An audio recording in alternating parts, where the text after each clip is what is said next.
Hey everyone, and welcome to the first video as part of your independent learning module. So hopefully now you've read down through a little bit of information about what this is about. So what we're looking at here are two things. The first thing is we're looking at coding, so giving that really specific set of instructions to a computer program to follow. But what we're doing is we're looking at that with something called the microbit, which we've mentioned as well. And the microbit is obviously a physical device. It's a piece of hardware. I actually have it here in front of me. So we call that physical computing because what we're able to do is bring code and software together with something that is hardware. So we're going to try and get that working now. And the way we're going to do this, hopefully, is I'm going to go through a couple of tutorials showing you how to use this interface if it's completely new to you, bringing you through some basic tasks as I would do them, and then setting a task for you that is based upon the same fundamentals of what I would have done, but is slightly different because obviously we want to make this a little bit challenging as well. So the first thing you're going to need to do, and we would have indicated this to you as well, is when I ask you to go and complete the task yourself, you're going to head over to makecode.microbit.org.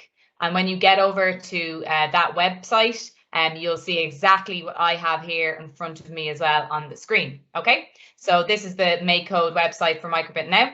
And you can see the first thing on the screen here, it says new project. Now there are actually tutorials there as well. So if you did want to, after our tasks that we're going to do, we're going to be moving on to something else. If you wanted to keep upskilling yourself, please feel free. That would be actually amazing. Because remember in lab day 2, when you come back into us, we are going to be building on the stuff that we cover off in today's video. All right. So if I come back up here, I'm going to go ahead and click on new project, and you guys will be doing the same when you're going to do your projects too. I'm just going to use my initials. So AJ, so Amanda Jolliffe, and I'm going to click create. Okay, great. So as you can see, I'm now into kind of a more complicated looking screen than I had previously. But this is exactly where we are going to be doing all of our coding.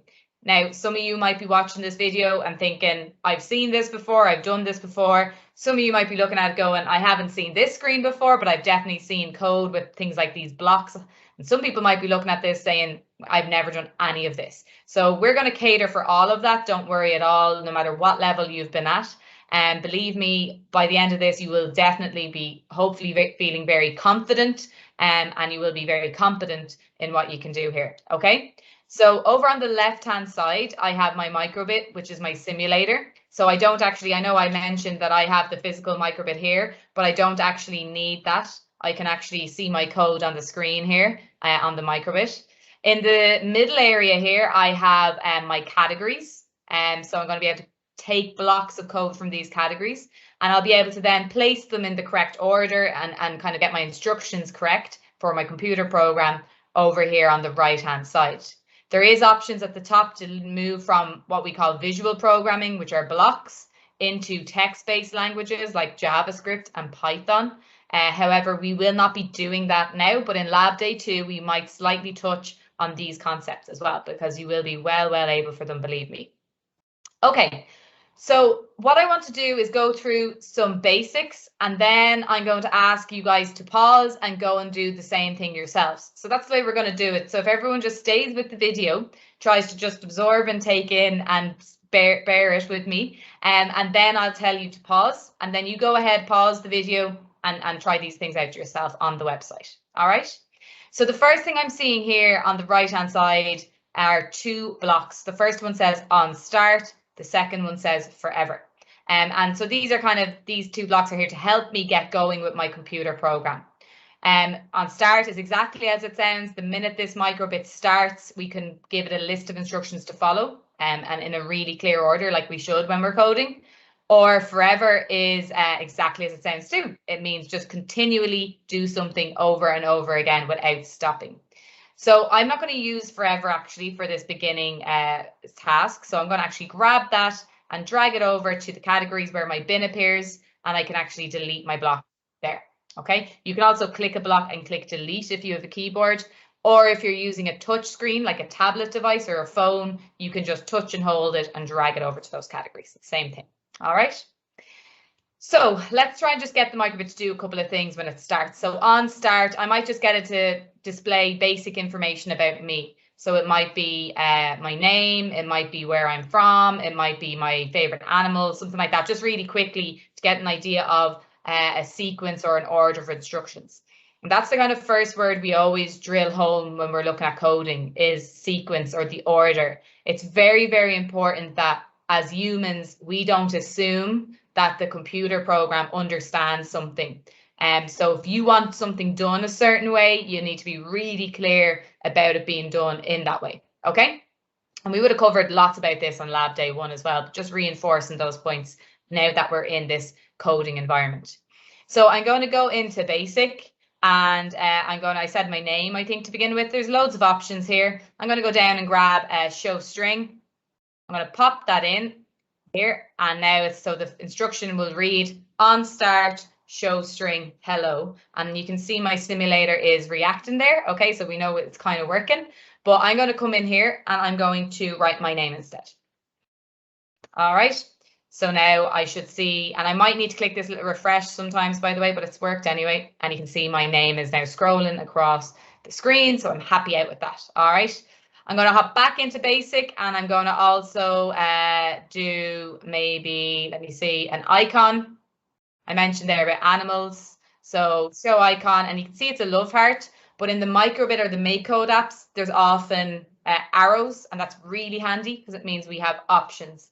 So I'm going to click on the arrow, and in here I can look down, and there's loads of different pre-made icons, and I'm going to go with a giraffe, just because I don't think I'd be very good at making my own icons, because you can do that too. But I'm going to go with a pre-made one that's a giraffe. And actually, I do like giraffes. This is not a lie. I don't know if they're my favorite animal, but I do like them. So there we go. So we've said Amanda and the giraffe, perfect. And you could, as I said, make your own icon if you want. So LEDs. So if you remember, before this video began, hopefully you would have read about what the microbit has, the buttons, the LED lights, etc. So these LED lights is a grid of 25. And I can actually decide what ones are turning on and when, okay? So maybe I want these 5 LED lights, so let's go again. So you see it's going through my name once more, so instruction 1, and then 2 will be the giraffe, and 3 will be my, my little diagram or my little LED structure I did there. So there's a sequence of 4, so on start, show string, show icon, show LEDs. And that's all good, but obviously we can do that in lots of different ways. The other thing, before you are going to go and practice this, but I do want to touch on 2 other concepts before I let you go and just get familiar with this interface. So the other thing you'll notice over here is a word called input. And that's really, really important. It's very crucial with most computer programs, not just microbit. So I'm going to click on input, and you'll see what we have here in front of us. So there's a lot of different blocks in here. We have buttons, shake, which is a movement, pins, which are these golden areas down the bottom. And then we have other kind of free blocks we can use, like acceleration, compass heading, temperature, and that kind of thing. And actually down the bottom, they just released a new microbit, version 2 of the microbit. So there's actually even more inputs. But let's just think about what they are for a second. So inputs are the way that this computer program, in this case the microbit, but in other computer programs, this is the same in apps and websites. It's how they actually take information in from a user. So if I'm using the microbit, there's many ways that it can interpret information from me, or that I can give it some information. So I can hit the buttons, I can move it around certain ways. You'll see in a minute, there's lots of options with that. I can use the pins by applying pressure or external electronics. And I can also, it also has the ability to take information in through its sensors. So acceleration, it has an accelerometer sensor. We have light sensors. We have a magnet to be a compass. We have a temperature sensor. So inputs are all the ways that this microbit is taking information in. And when it does take it in, then we're allowing it to process that information a certain way with our code. And at the end, then we tend to see an output. So we tend to see something maybe displayed on the microbit, for example, as an output. So those three words, input, process, output, they're very, very common across multiple computer programs. And we'll kind of touch on a few of them as we go throughout, okay? But very quickly, I'm going to bring in a button. And I actually might go back in and grab on shake as well, just so that we have two different things here. So we have, if I click on this button on my simulator, I can get the microbit to do something. And if I shake the microbit, I can get it to do something else. And again, notice we have arrows. So we have this option to actually use multiple different inputs, because I could bring this block out again and this block again. And initially it goes a gray color because it's trying to let you know this is not going to work. You have a bug or there's an error with the program if you're trying to do A twice or shake twice. But what we do is we just click the arrow and we switch it up to a different input maybe that we haven't used before, and then we're good to go, and we can get so much going with the microbit then by using all these inputs. Okay, I'm going to delete them though, I don't need them just yet. Okay, so maybe on button A, I am going to, let me see, just quickly draw my own little icon, maybe a stick person, okay? And then maybe on shake, feel free to go and have a look at music, which is a cool option. And I'm not sure if I've shared my sound here, but basically you'll do this yourselves as you go. Okay, and you can play around. There's loads of other options in music there as well, and we might touch on them as we go. So what I want you to do now is pause and actually log into makecode.microbit.org, new project, get in there and just start bringing out a few blocks, try and start to understand how these things work. Try and do 2 inputs if possible, and definitely maybe a movement to button, 2 buttons. And the other thing to mention that I probably should have touched on there is always test your code as you go as well. So if I want to test this microbit here, oh, sorry. So by doing that, I shook the microbit, so it's played my music there. And if I click A, I'm seeing my sick person. So always as we go with our code, we should be just testing it just to make sure that it does in fact work. Okay, so go ahead and pause now, guys, and try that out, please.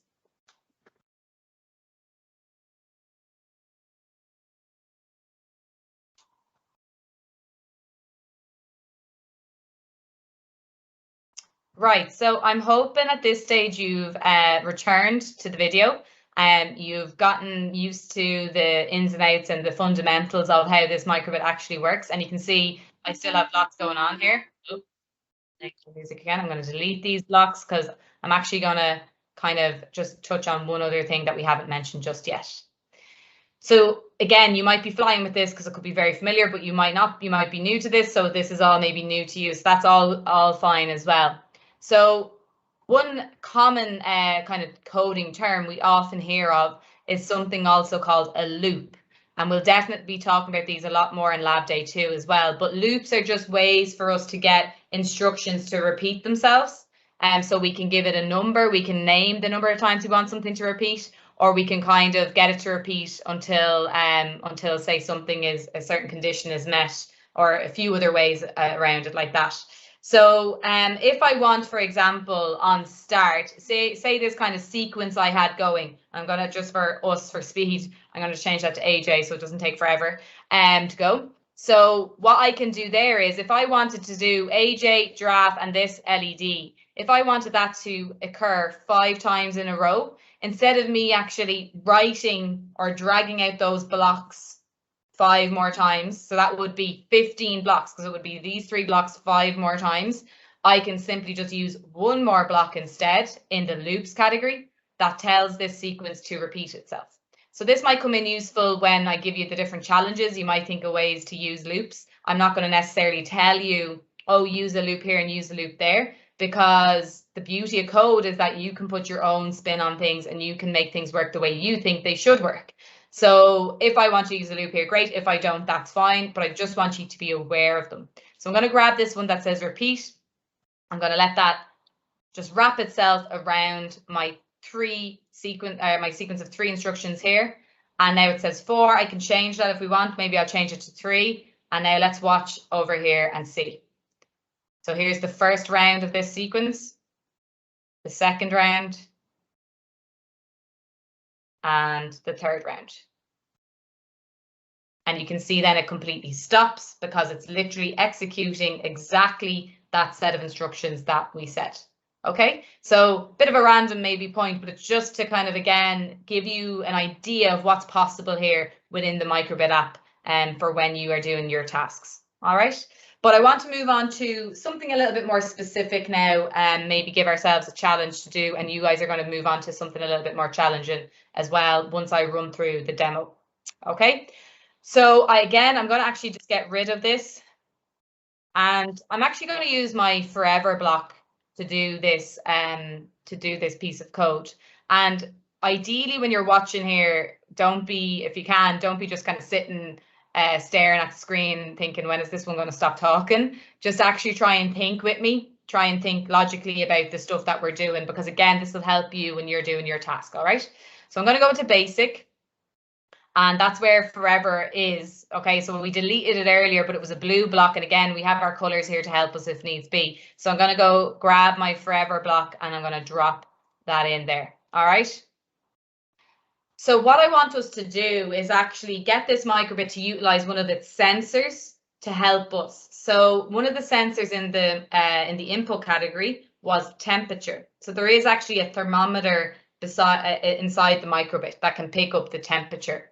And what I want us to kind of imagine is, in terms of a task, is that, right, so say this microbit is located in your kitchen or in wherever, okay, you put it in a room where you live, okay, and what it's doing is it's sensing, it's forever, so this is always happening, sensing the temperature in that location. And maybe if the temperature drops below a certain number, a little display comes up saying, you know, it's too cold. If the number is between two values, it's perfect. And if it's above a certain number, maybe it's too hot. So it's able to kind of give us that update all the time so that if we want to check on the temperature, we can see it. Okay, so I am going to pop in here, and in forever, to do this, we're going to have to use something called conditional statements. So really important coding term, conditional statements. And generally, sometimes people call them if-then statements. So it's kind of like, if, for example, it's raining outside, then I'll put on my coat. So actually, as humans, we do this all the time. We're constantly weighing up these conditions that we are in. And, you know, if it's sunny, then I should put sun cream on, or whatever it is. Okay. If you do or you don't, that's up to you. But, you know, in your head, you're always thinking about all these conditions that are happening. So it's just our way of trying to introduce that kind of intelligence, I suppose, to the microbit, that it's able to run through these different options that it has based on certain conditions.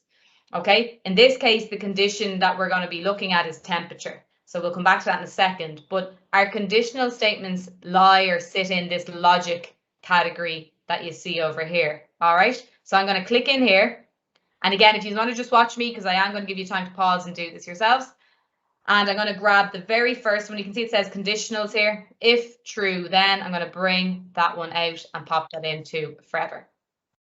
Okay. I mentioned there that we're obviously looking at temperature, and we're also looking at like numbers, like if the temperature is less than a certain number, you know, then it's too cold. So we need to be able to compare temperature against a number. So to do that, we're also going to use our logical skill, okay, where we can compare things. So you can see in logic, there's a comparison area, and in here, there's a block that has a less than symbol, but that can be switched because we have an arrow. So we know that means we have options. But if I drag this one out, I'm going to pop it in here instead of true. So you see the way this works in terms of the shapes, they tend to kind of fit together. And if something is less than something, then, okay. So we're talking about temperature. So I want everyone again to be, instead of just passively watching me, hopefully trying to think, where am I going to find the temperature block? So we talked about it earlier. That's a way of the microbit taking information in. That is an input. So I'm going to go into input, and I'm going to go down to grab this temperature, which is like a free block out on its own. And I'm going to drag that, and you can see its value, or its unit is degrees Celsius. And I'm going to let that pop in there where the first 0 is.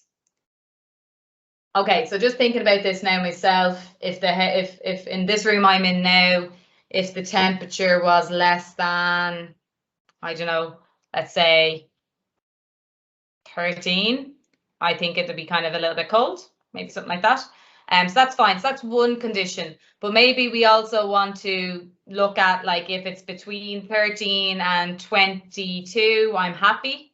And then if it's above 22, then I'm too hot or something like that. Okay.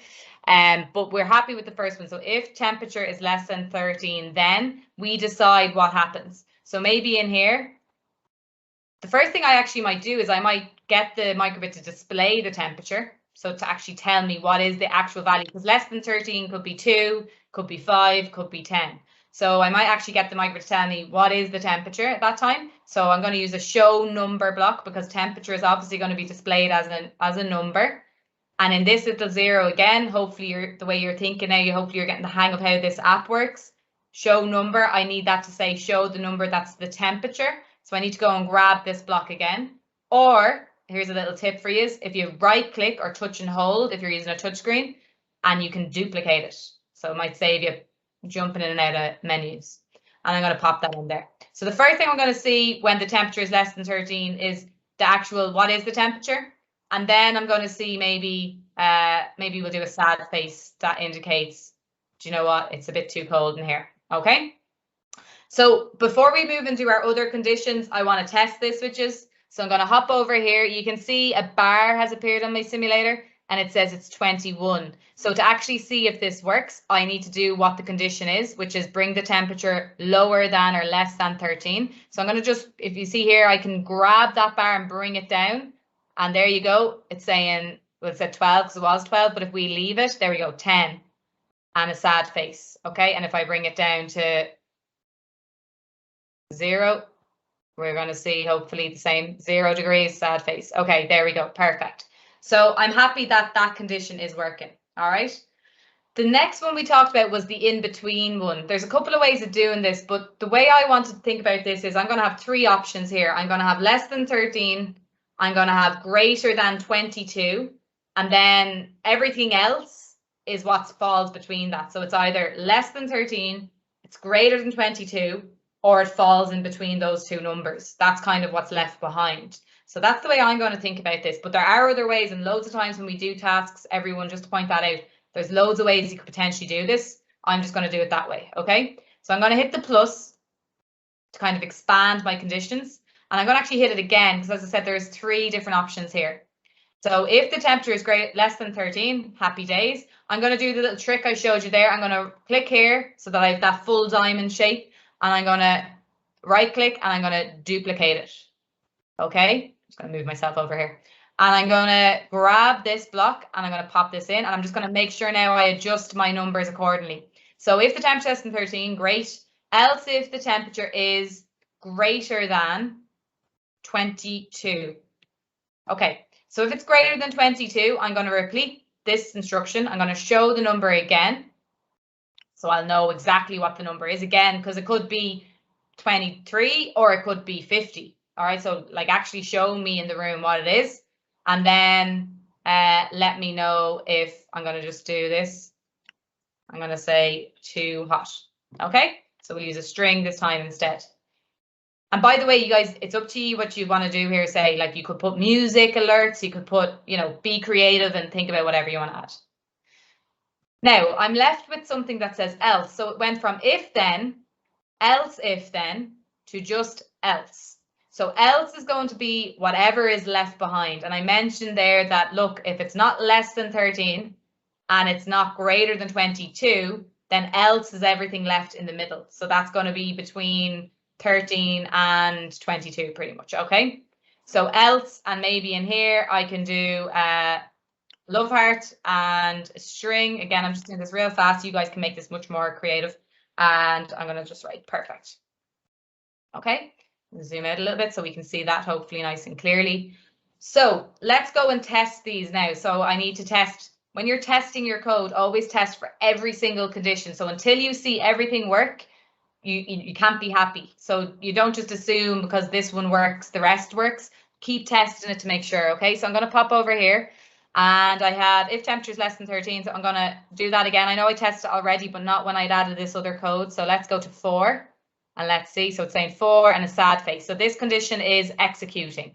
Now let's test the next one down. Else if the temperature is greater than 22. So I'm going to drag my bar up to 29, and let's see. So we're going 29, perfect, and then too hot. Yeah, great. So that's we know that's executing properly. And then else, remember, was everything in between. So if we go to say anything between 13 and 22, so I'm going to go down to maybe like 17. There we go. That should do it. And what I'm waiting for, it's finishing, just finish this other code first. There we go. Love heart.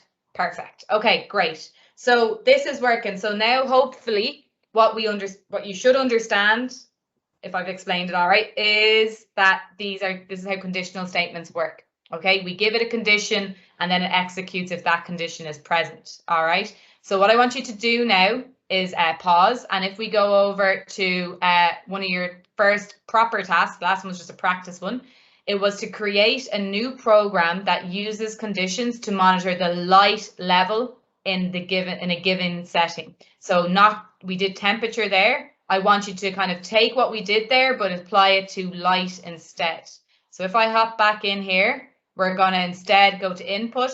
We have light level, and you will see a little sensor pop up here for you to test that as well. It will be possible to test your code. Okay, think about this now. If it's going to be light level, maybe it's because of, maybe it's somewhere where we want plants to grow, whatever concept you think in terms of light, where light would be important, go with that as kind of your options at the end. So go ahead and pause now, folks, and get going on that task 1. I'll just put that back up on the screen.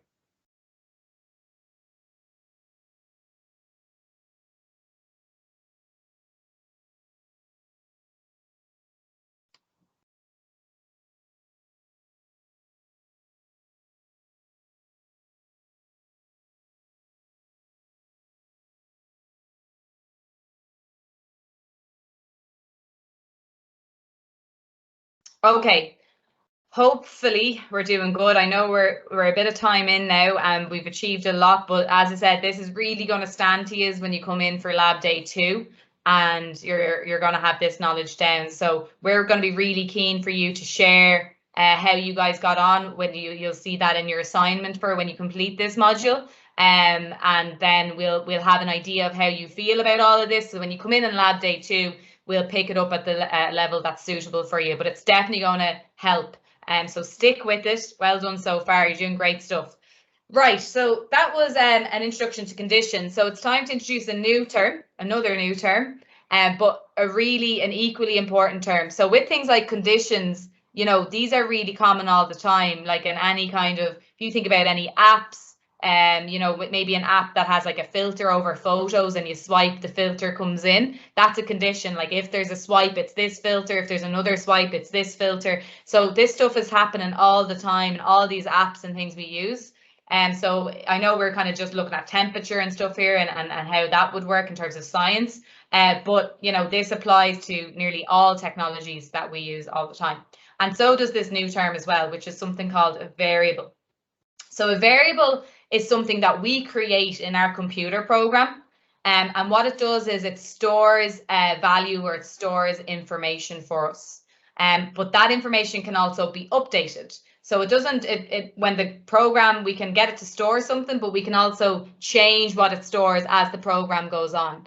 And so if we think about it, maybe if we think about something like a sport, say like a basketball scoreboard, for example, the scoreboard's at 0 when the game begins. When one team scores, it goes, maybe they get 2 points, it'll go from 0 to 2. So that score, let's call that the variable, it updates. It was 0 and now it's updated to now be equal to 2 instead. So that's kind of the same thing you'll see in our computer program. So what I want us to do is try and combine how we would use something like a variable. So I'll click on it here, where we would make it alongside what we've just learned about conditions. So let's try and make a really unique program. So, and what I mean by that is there's no kind of, for us to do the program I'm about to suggest, there's no pre-made blocks here. So we're going to have to use variables. We're going to have to create our own variables to get this to work alongside some of the pre-made blocks like the conditions we just used. All right, so I'm going to go ahead and delete this again because I don't need that now. Hopefully we're good. And I want to now think about what my program might be. So I was just thinking about this, and I have one sister, and when we were younger, we used to have an app on our phones. Well, when we were younger, like probably not that young because we didn't have phones, but anyway, that's another story. But we used to have an app anyway called Tea Maker, and basically it was because none of us wanted to make the tea. So what you could do with this app was you could put in the names of anyone. So like my name, her name, anyone who was over in the house or whatever. And you could put everyone's names in and it would randomly pick one of the people to make tea. So what we're going to do here is we're going to do pseudocode. Pseudocode is when we type out the instructions in language that a human can understand. So we're trying to be logical in how we type it because it's going to be something we do in make code in a moment, or it's going to be something we do in coding. But we're going to just map out how this should look first. Now, I want you to do this in your task. You'll see as well in a moment. So pseudocode is very important. A lot of people jump straight into coding on the interface, and they don't map it out or plan it out in their own heads beforehand. And what that leads to generally then is a little bit of confusion, maybe a lot of bugs, like little errors in the code. And then ultimately you end up having to go back and map it out to figure out what went wrong. So it's best to start with mapping it out with this kind of pseudocode idea where we write out the instructions, and then we can go and put it into our make code app. So I'm going to come in here and I'll just put up the font a bit for you. So I'm going to hop in here to my OneNote and let's start writing out this. So first of all, in terms of the variable, so I'm going to have to create a variable here. So my variable is going to be like tea maker. So who's going to make the tea? All right. I don't know if anyone has the same now, but that was always a big argument in our house anyway. And then the options for who will make the tea are, let's say, myself, and I'm going to call out the Dream Space team, give them a little shout out. So we have Corey, we have Neve, we have Michael, we have Rory. Okay, so there's 5 of us that could make the tea. None of us want to. So we're going to have to use the microbit here to randomly select one of us to do so. And then you can't argue because it was a lucky dip. It was pure luck of the draw kind of thing to see. So if I want this to be random, we're not going to just set the variable to equal Amanda, because that means I'll always have to make the tea and I don't really want to do that. So I'm going to come in here and we're going to, first of all, going to have to get our variable to be a random number. So let's say that the number that I'm going to be is equal to 1, Corey is 2, Neve is 3, Michael is 4, and Rory is 5. Okay, so I'm going to come in here and I'm going to get the tea maker. So if we're going to write this out in normal language, what we're trying to say here is the tea maker will be assigned a random number between, and there's 5 of us, so it's going to be between 1 and 5. Okay, so that's the first thing we want to do. Well, actually, sorry, I'm actually wrong. The first thing we're going to have to do is actually create our variable, which is equal to tea maker. Okay, so technically that's the first thing. But anyway, so then the tea maker will be assigned a random number. So that value is going to be 1 to 5. And we don't know. So that word random is actually so important. We don't know what number that this tea maker variable will be equal to. Okay. And then what we want to say is if the tea maker, if we bring in our conditional language here, is equal to 1, or if the tea maker has the value of 1, which is number 1, then this then show string of Amanda. Okay, because I'm the first person in the list. So if the random number picked is 1, it's me. And then we can just keep going. So else if the tea maker has the value of 2, then show string Corey. Else if, so we still have to keep going, has the value, I should have made this easier for myself and picked less people, but anyway, didn't want to leave anyone out, so we'll keep going. Neve. Else if, so you can see we're still going, maker has, I could have copied and pasted, but anyway, then show string, who's 4th there? Michael. And now for the last one, oh, sorry, I spelled else wrong there. For the last one here, I could say else if tmaker has the value of 5. However, the computer program doesn't actually need that now, because if it's not 1, if it picks 5 here in this step and it checks itself against these, it'll know it's not this, it's not this, it's not this, it's not this. So it has to be the last one, which is why we just use else. So else show string Rory, okay, is my last one. So I'm hoping that makes sense. So that's a very kind of simple way of doing it. So I've done strings, but you might decide in your program, again, it's not going to necessarily be the tmaker. I'll show you the task in a second. You might decide that it's going to be, you know, then play music, play melody, then, you know, do a animation with the LED lights. There's loads of options you can do. The point is here is that you write it out, you map out your code in pseudocode here first. You kind of identify what you're going to do. And now when I come back into my code, I'm going to have this, I've already thought it through, so it's going to be much easier for me. So I'm going to do this part with the code really fast. If you need to rewind and watch me again, that's fine, but I want to zip through this and then set you your task, okay? So I'm going to minimize this back into my make code app. And I need, first of all, to give an input for when this happens. So I might decide to use on start or forever, but I might just do button A. So when I press A, I'm gonna, this tmaker thing is gonna generate itself. So the first thing on my list was to create a variable called tmaker. So I'm gonna go into make a variable, tmaker. So I'm gonna use something called camel case, which is when to kind of show that we've a new word after one, we can use a capital letter like that, okay? Or sometimes in coding, you'd see a lot of people using underscores, but technically we're not meant to have a gap in these things, okay? So we can do it that way. I'm going to use my capital, okay? So, and then I have 3 options here. So I'm going to say set my variable to do something, because when I look back in here, I had to create it and then it would be assigned a random number. So set it. So I'm going to bring that one in. Okay, set the tmaker to, and if I come back, it was going to be assigned a random number between 1 and 5. So that might be hard if you're not used to this app. So a really nice way of trying to find something sometimes is to use this little search area. I'm going to type random, and you'll see it saying pick random 0 to 10 here. So I'm going to drag that out, and I'm going to pop that in there. Now it is purple, so basically that is from that math category if you're looking for it as well. So the variable tmaker is going to be assigned values between 0 and 10 if I leave it at this, but I just want 5. So I'm going to go 1 to 5. Okay, great. That's the first 2 bits done. Then I need to do my conditions. If the tmaker has a value of 1, then it's going to be Amanda. So I'm going to hop in here, go back in to get my conditions that we worked on earlier. Hop in here, okay? And I need to somehow say if tmaker, this variable, is equal to 1. So again, I want to compare a variable against something. So we did this kind of a temperature, except temperature wasn't a variable when we looked at it. We took it from the input.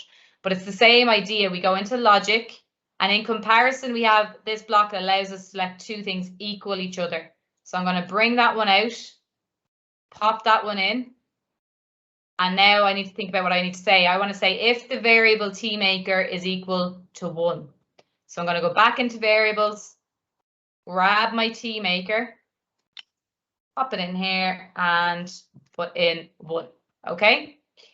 And then remember what I said it would be. It would say my name if it picks 1. Okay. Now, if I tested this over here now, I would press A. This would happen in the background. We're not actually seeing this process. This is part of the process when we think about input, process, output. We wouldn't necessarily see anything straight away, but we would know in the background that this variable tmaker would be equal to 1, 2, 3, 4, or 5. And now it knows what to do if it picks 1, but it doesn't know what to do if it picks the rest. So very, very quickly, I am going to do this out. And I'm not even going to talk through it because you might even be in your heads following on and thinking what I need to do. All right.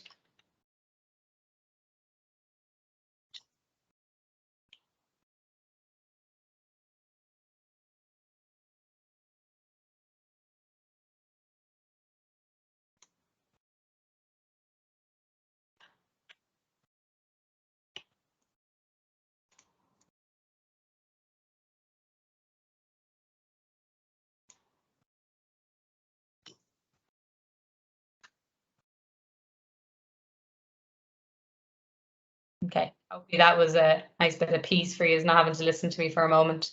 Okay, so there we go. So if teammaker 1, show string Amanda, else if teammaker equals 2, show string Corey, and we go on, and it's basically exactly as we had here in our pseudocode. So most important, let's test it.